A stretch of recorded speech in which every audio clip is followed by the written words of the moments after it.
CCN news एक पाऊल महाराष्ट्रासाठी।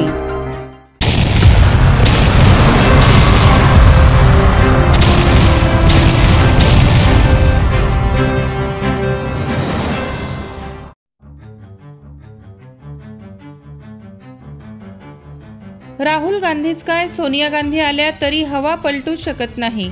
जनता हेच आमचे नेते। श्वेताताई महाले, भाजपा उमेदवार। अतिशय उत्स्फूर्त असा प्रतिसाद मतदारांमधून मिळतोय। खास करून लाडकी बहीण गावागावात रांगोळ्या टाकून फुलांचा वर्षाव करत स्वागत करत आहे। कुठलाही नेता येऊन हवा बदलत नसते। मतदारांना काम करणारा व्यक्ती पाहिजे असतो। मतदारांना विकास करणारा लोकप्रतिनिधी हवा असतो। 10 वर्षात राहुल बोंद्रेंना दिली होती त्याचा हिशोब जनता निश्चितच घेत आहे। मतदारसंघात पांदण रस्ते पाहिजे। 2 गावे जोडणारा रस्ता करणारा पाहिजे। जल जीवन मिशन अंतर्गत पाणी पुरवठा करणारा लोकप्रतिनिधी पाहिजे। सर्व विकास कामे या 2.5 वर्षाच्या काळात आम्ही केलीये। राहुल गांधीच काय, सोनिया गांधी जरी आल्या तरी हवा पलटू शकत नाही, अशी प्रतिक्रिया महायुतीच्या उमेदवार श्वेता महाले यांनी दिली आहे। CCN न्यूज साठी editor in chief Gopal Tupkar, Buldhana. अतिशय उत्स्फूर्त असा प्रतिसाद मतदारांमधून मिळत आहे। खास करून आमच्या ज्या लाडक्या बहिणी आहेत, या लाडक्या बहिणी रांगोळ्या टाकून त्या ठिकाणी फुलांचा वर्षाव करून आमचं गावागावामध्ये स्वागत करत आहेत। प्रचंड उत्साह, प्रचंड जल्लोष त्या ठिकाणी दिसून येतो मतदारांमध्ये। ताई, उद्या तुमच्याच मतदारसंघामध्ये राहुल गांधी यांची सभा आहे आणि असं म्हटलं जाते की मोठा नेता आल्यानंतर उमेदवाराची हवा बदलते। राहुल बोंद्रेंची हवा बदलणार आहे? असा कुठलाही नेता येऊन हवा बदलत नसते। मतदारांना काम करणारा व्यक्ती पाहिजे असतो। मतदारांना त्या ठिकाणी विकास करणारा लोकप्रतिनिधी पाहिजे असतो। 10 वर्ष या मतदारसंघातल्या जनतेने त्यांना दिले होते। त्या 10 वर्षामध्ये त्यांनी काय केलं याचा हिशोब नक्कीच मतदार घेत आहे। मतदार सुज्ञ आहे। आमच्या मतदारसंघातल्या नागरिकांना पांधन रस्ते पाहिजे। 2 गावांना जोडणारे रस्ते करून देणारा लोकप्रतिनिधी पाहिजे। जलजीवन मिशनच्या माध्यमातून पाणी पुरवठा करणारा लोकप्रतिनिधी पाहिजे।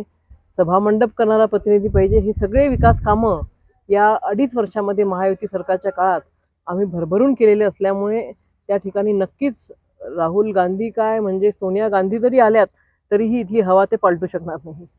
राहुल बोंद्रे म्हणताय की तुमचा विकास पोकळ आहे आणि ते पांधन रस्त्याच्या याच्यावर टीका करताय। हे बघा, राहुल बोंद्रे हे नेहमी शेतकरी विरोधी राहिलेले आहेत। शेतकऱ्यांची जिल्हा बँक त्यांनी डुबवली, सूतगिरणी त्या ठिकाणी त्यांनी जाळून टाकली, शेतकऱ्यांची कर्जमाफी त्यांनी खाऊन टाकलेली आहे। त्याच्यामुळे नक्कीच शेतकऱ्यांसाठी शेतरस्ते किती महत्त्वाचे आहेत हे त्यांना माहिती नाही आहे। शेतकऱ्यांबद्दल ते संवेदनशील नाही आहेत।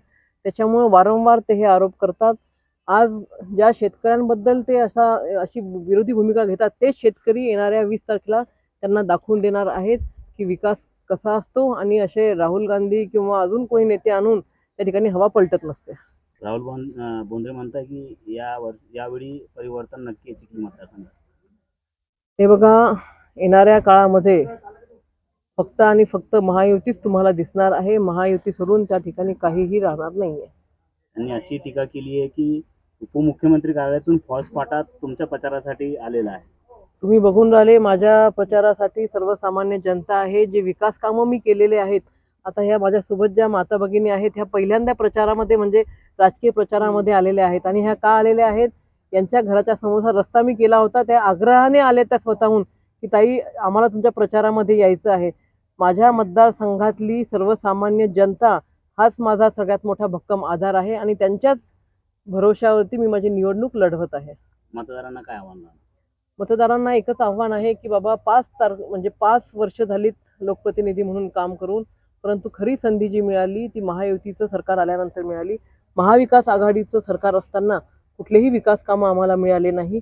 उलट जे विकास कामं फडणवीस साहेबांच्या कार्यकाळामध्ये मी महिला बालकल्याण सभापती असताना आणले होते, त्या सगळ्या विकास कामांवरती स्थगिती देण्याचं काम हे महाविकास आघाडीचं सरकार असताना स्थानिक काँग्रेसच्या नेत्यांनी केलं।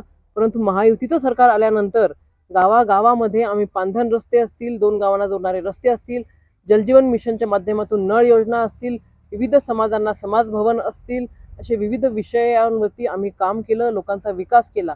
त्याच्यामुळे नक्कीच या विकासाला प्राधान्य देऊन सर्वसामान्य जनतेचा मतदानरूपी आशीर्वाद हा महायुतीला आणि भारतीय जनता पार्टीलाच राहील. इथं मनसेचा उमेदवार देखील उभा आहे. तुमची लढत कोणासोबत?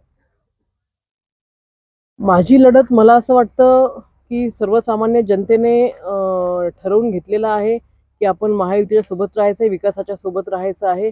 मी माझं काम करत आहे. माझी लढत कोणासोबत आहे आता हे माझ्यापेक्षा मला असं वाटतं ही जनताच ठरवेल की माझी लढत कोणासोबत.